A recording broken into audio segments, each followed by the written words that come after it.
So when we last left off, we derived, well, one of the things that we did was derive an equation for our radial velocity.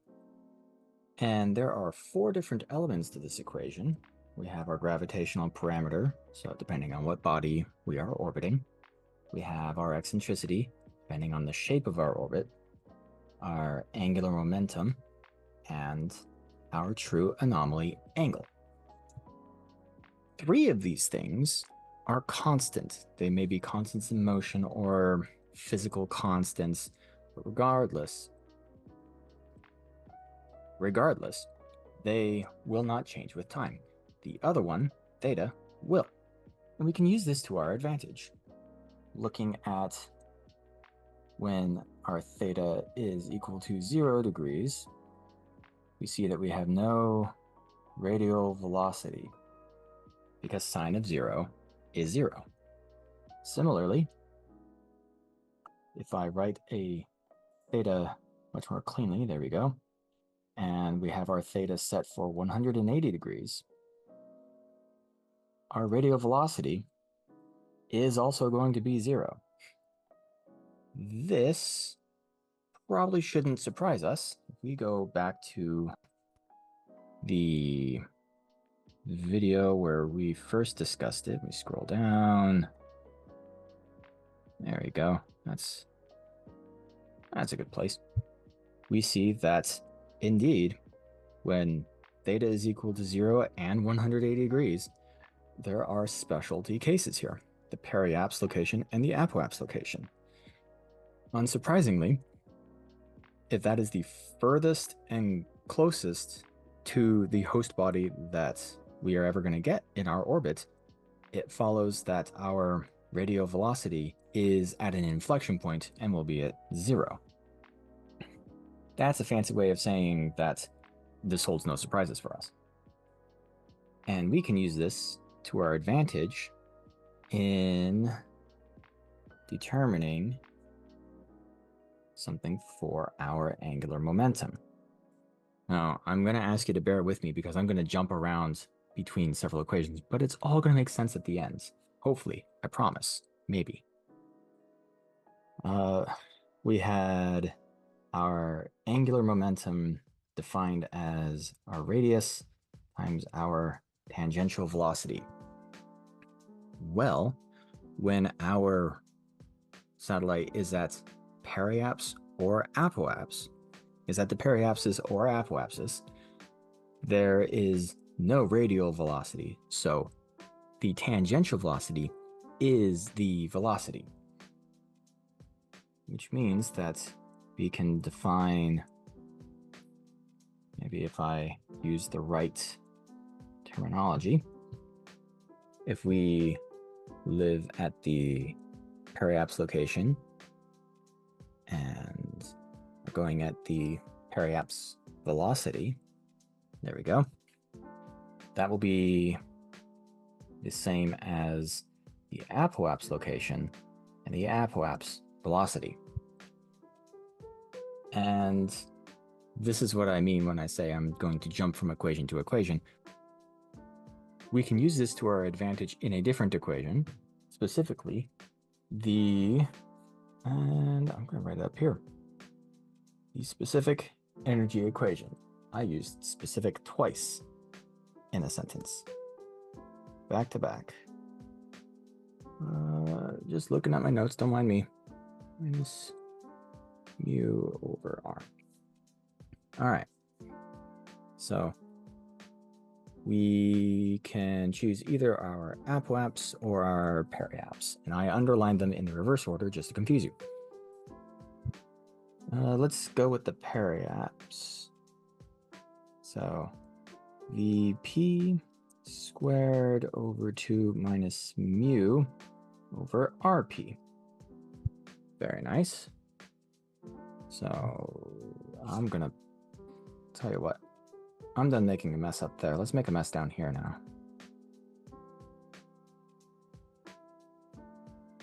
So when we have Vp squared, our Vp, if you I lied. I wasn't done making a mess up here. Our VP, so if we isolate that, we have H over RP. It's H over RP. Because VP is squared, so too is H and RP. Now, hang on. There we go. Now we can remember that we have seen an H squared in something before, and that is our parameter equation where we have H squared over mu. And that can turn into H squared equals mu times P. All right, now I think I'm done up there. I'll scroll down, hopefully for good this time. So we plug that back in. VP squared is equal to mu times P, and I'm going to come back to P here in a second. No, I'm not. I'm actually going to take care of this now. Our parameter, if you recall, we defined that as our semi-major axis times 1 minus e squared. And then our radius at periaps is our semi-major axis times 1 minus e. Since RP is squared, it's a squared, 1 minus e quantity squared. Okay, now let's plug that back into our energy equation. So our energy is equal to mu a times 1 minus e squared over 2. This is what was underneath the velocity originally, so you don't lose track of it, like I have before. A squared 1 minus e quantity squared minus mu over RP. And as we took the time to point out, that is going to be A times 1 minus E. Excellent. All right, so we have an equation with two terms. Let's get those to be one term, and then we can reduce. So we have mu A 1 minus E squared minus 2 mu A 1 minus E. That, of course, is over 2a squared times the quantity of 1 minus e squared. All right, now we can pull some stuff out. We'll just pull out some elements. So we have a mu in common, and a in common, and a 1 minus e in common. Going back, our first term is 1 minus e squared, so the leftover of that is going to be 1 plus e, and then the 2 didn't get pulled out, so that's minus 2. Divide that by 2a squared 1 minus e quantity squared. All right, we got a lot of stuff that we can reduce. So one of our semi-major axes can go away.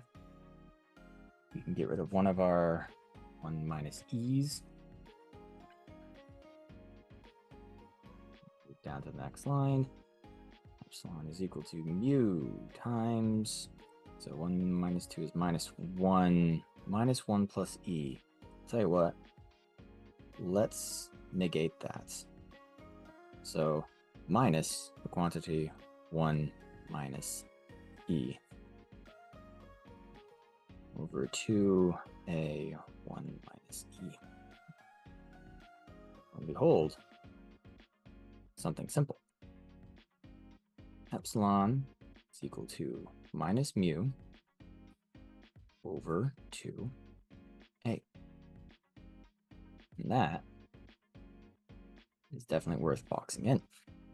I wonder how many times I've said that on this series so far. All right, so now that we have an alternative equation to our energy, we've dealt with energy before. What say you that we verify it? So give me just a moment. I'm going to add in, actually, I don't even need to cut away for this. Do I? I might not, who knows? 3.98635.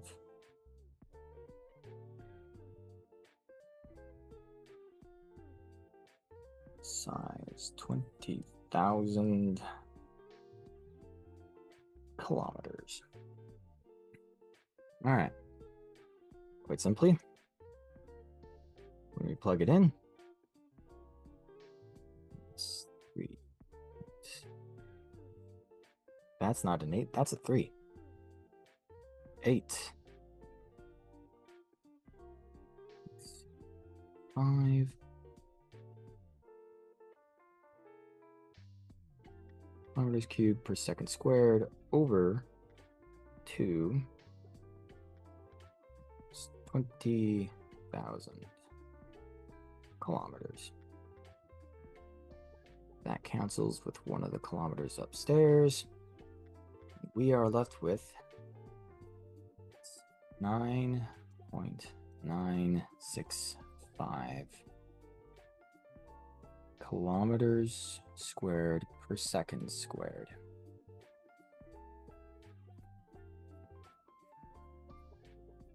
All right. Is that the number we expect?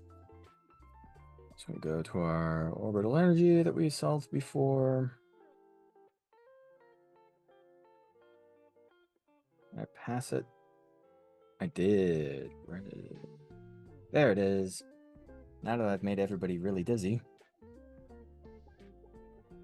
Sure enough, minus 9.965 kilometers squared per second squared. That's nice. All right. So we've spent time looking at an alternative to our energy equation. There is one element that is rather important that we have not touched on yet.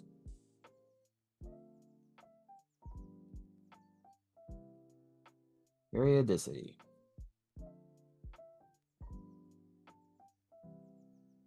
How long does it take for our satellite to make a complete orbit? An excellent question. So let's draw ourselves a diagram. We'll put in the Earth here. And so at a distance of r, we have our happy little Sputnik. And it is orbiting at a rate of theta dot. We're going to touch on that here in a second. But in the time that it takes for us to move theta dots, we have moved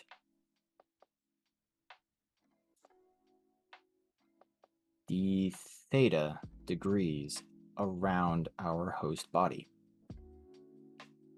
And we have traced out an area of dA, a differentiable area. All right. I am going to once again ask you to bear with me. There is not an easier way of simplifying this. There's not a good way of simplifying this past this point. So it's going to get a little complex, but once again, I have faith in your intelligence. I trust that you'll be able to understand what I'm saying, even if I don't understand what I'm saying. Let's take a moment to look at our theta dots.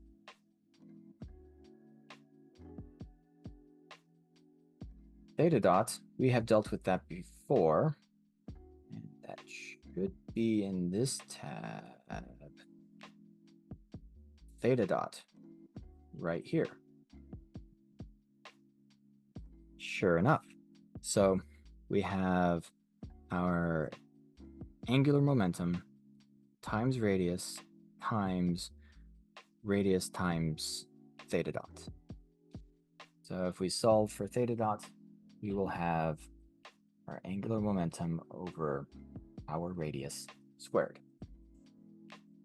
Easy enough. Now comes the fun part.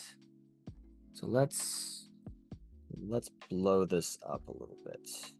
Let's blow up our diagram a little bit. So once again, and because this is my series, I am going to go ahead.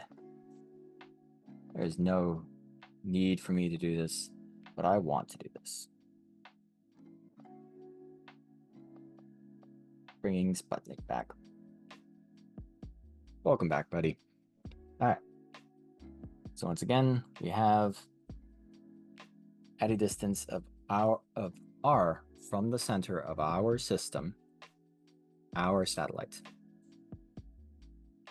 If we were to look at a small enough chunk, small enough slice of this, the theta, differentiable theta, this is almost indistinguishable from a right angle triangle, despite the fact that I did not draw it as a right angle triangle. This means that this leg is r d theta. And the area of our triangle, we've dealt with, hopefully we've dealt with areas of triangles many times by now. So dA, our differentiable area, is 1/2 of our base, r, times our height, r d theta, which we can simplify to, I'm going to rewrite that down as dA is equal to r squared by 2 d theta. All right. Now, our satellite is moving through time.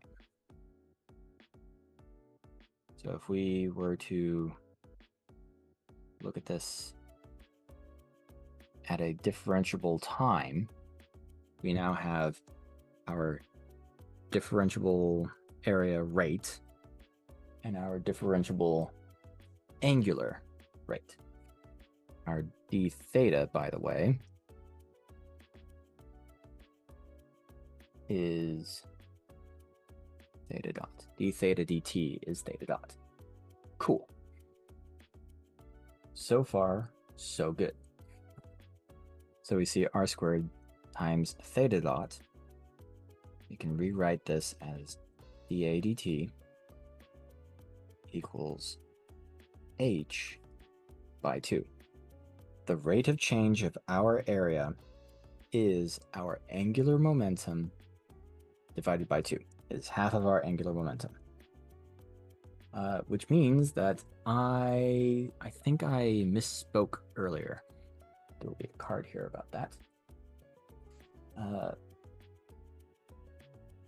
But regardless, the rate of change of our area over time is equal to half of our angular momentum. All right, let's scroll down here. Let's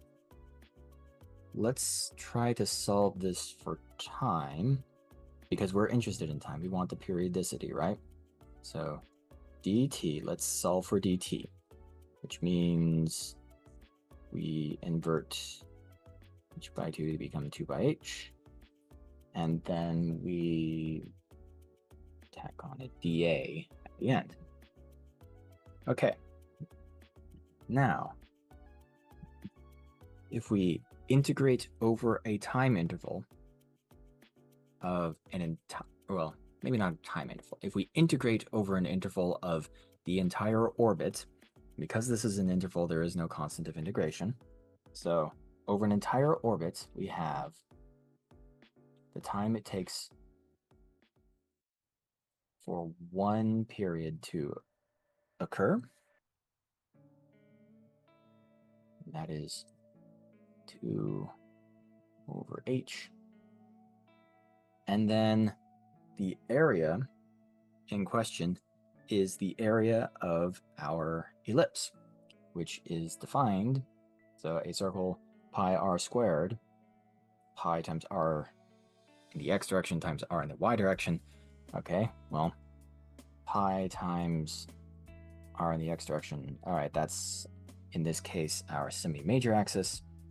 And then for r in the y direction, that's our semi-minor axis. All right, so far so good. We're moving on. So we have time period is equal to 2 times a times, and the semi-minor axis is a times the square root of 1 minus e squared over h. And I'm going to make a note here that, because I need to have some help with remembering it, our period, not period, our parameter. So many terms floating around. Our parameter is h squared over mu. So once again, when we solve for h, we will have the square root of p times mu. In fact, I'm going to write it like this: square root of mu times the square root of p. All right. I'll scroll down because my handwriting is huge and I need a little more space. So our period is 2 times a squared, square root of 1 minus e squared,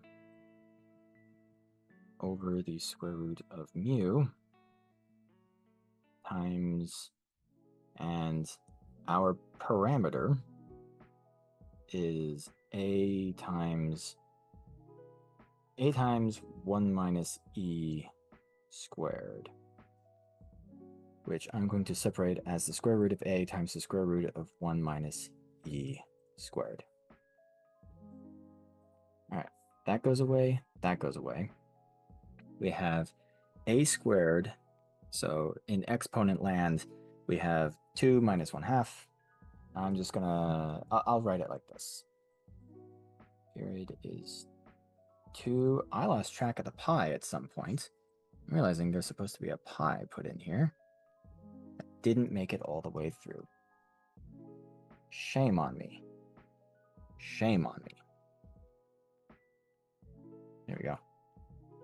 2 pi times the square root of a cubed over mu.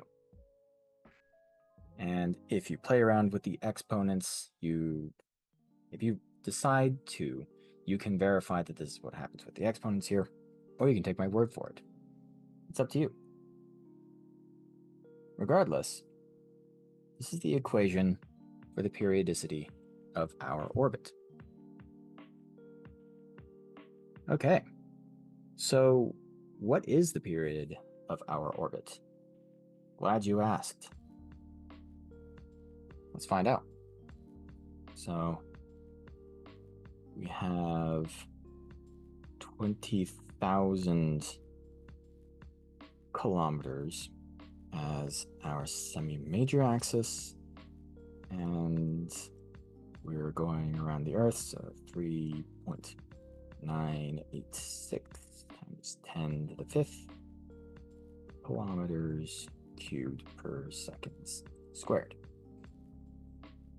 Plugging that in, that's going to look like this: 2 pi making that look a little bit more like a pie. The square root of 20,000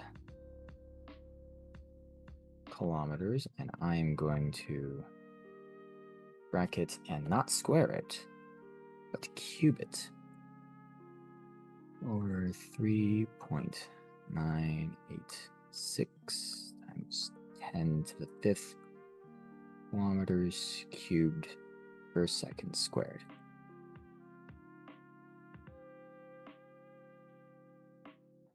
Our period is 28,148.56, and kilometers cubed cancels with kilometers cubed. Double inversion of a squared, we have second squared. Square root of second squared becomes seconds. 28,148 seconds. That's a rather large number with a very small unit. Let's see if we can break that down. We can break that down into 7.82 hours. And there you have it. That's the period of our orbit. It takes less than 8 hours to go around the Earth. Now,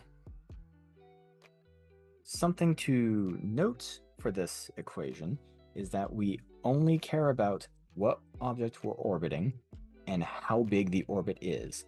Don't care about the eccentricity, where the periapsis is, how close it is to the Earth, or how far away the apoapsis is from the Earth. It only depends on the semi-major axis and the body that you are orbiting. And I think that's pretty cool.